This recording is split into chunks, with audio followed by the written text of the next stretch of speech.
बिस्मिल्लाहिर्रहमानिर्रहीम। ये मस्जिद बनी उनैफ़ है। ये वो मुबारक मकाम है जहाँ सरकार सल्लल्लाहु तआला अलैहि वसल्लम हिजरत मदीना के बाद पहली मरतबा जब मदीना शरीफ में तशरीफ़ लाए तो आप सल्लल्लाहु तआला अलैहि वसल्लम ने यहाँ पर फ़जर की नमाज़ अदा फरमाई। और ये मस्जिद क़ुबा के बिल्कुल करीब है। ये मस्जिद क़ुबा है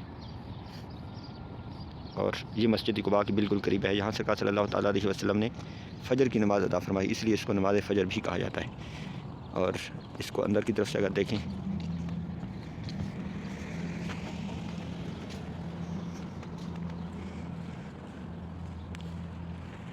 यहाँ जो पहली मस्जिद बनी हुई थी, यहाँ की गवर्नमेंट ने अंदर वाला एरिया वो पहली वाली मस्जिद का बकाया रहने दिया है